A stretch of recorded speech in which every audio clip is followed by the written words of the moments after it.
Saudari-saudara yang terkasih di dalam Tuhan Yesus, marilah kita berdoa.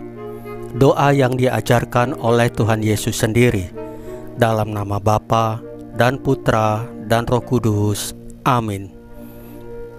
Bapa kami yang ada di surga, dimuliakanlah namamu, datanglah kerajaan-Mu, dan jadilah kehendak-Mu di atas bumi seperti di dalam surga.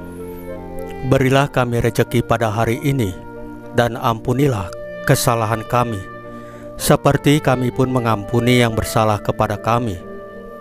Dan janganlah masukkan kami ke dalam pencobaan, tetapi bebaskanlah kami dari yang jahat.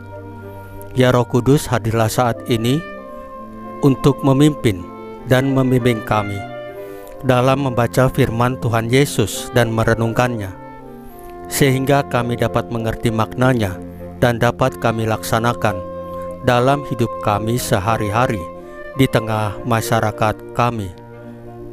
Pembacaan Injil Lukas bab 7 ayat 31 sampai dengan ayat 35. Bukalah hatimu. Sekali peristiwa, berkatalah Yesus kepada orang banyak, "Dengan apakah akan kuumpamakan orang-orang dari angkatan ini? Mereka sama dengan anak-anak yang duduk di pasar dan berseru-seru, 'Kami meniup seruling bagimu, tetapi kalian tidak menari. Kami menyanyikan kidung duka, tetapi kalian tidak menangis.' Sebab ketika Yohanes Pembaptis datang, dan ia tidak makan roti dan tidak minum anggur, kalian berkata, 'Ia kerasukan setan.' Kemudian Anak Manusia datang, ia makan dan minum, dan kalian berkata, 'Lihatlah seorang pelahap dan peminum, sahabat pemungut cukai dan orang berdosa.' Tetapi hikmat dibenarkan oleh semua orang yang menerimanya." Demikianlah sabda Tuhan. Terpujilah Kristus. Saudari-saudara yang terkasih di dalam Tuhan Yesus, pada bacaan pertama, Rasul Paulus di dalam suratnya kepada Timotius menekankan pentingnya menjaga dan mengikuti kebenaran Allah dalam pelayanan jemaat. Dia menuliskan karena ingin Timotius dan jemaat yang ia layani memahami betapa pentingnya kepatuhan kepada ajaran Tuhan Yesus. Paulus menegaskan bahwa gereja merupakan tiang dan alas kebenaran, yang berarti gereja berfungsi sebagai penopang dan penegak kebenaran yang diberikan Tuhan Yesus. Di dalam Injil hari ini, Tuhan Yesus menggambarkan sikap orang-orang pada waktu itu yang sering menolak kebenaran dari Allah.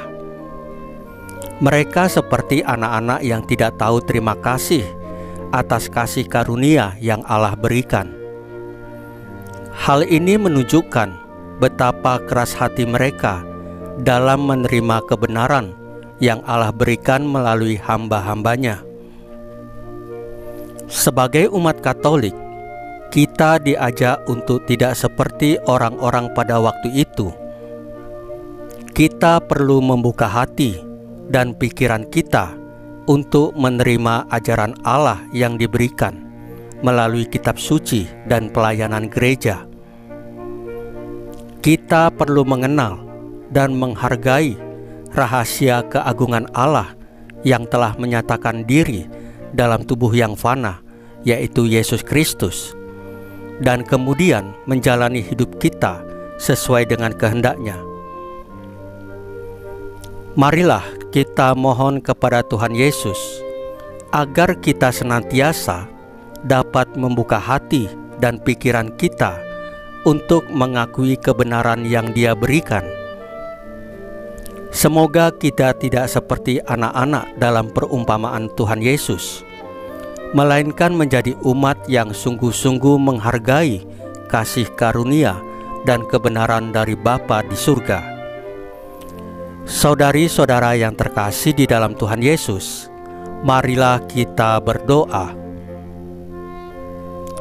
Ya Tuhan Yesus Kristus, bantulah kami untuk selalu membuka hati dan pikiran kami dalam menerima kebenaran-Mu dan menjadi saksi-Mu. Salam Maria, penuh rahmat, Tuhan sertamu. Terpujilah engkau di antara wanita, dan terpujilah buah tubuhmu Yesus.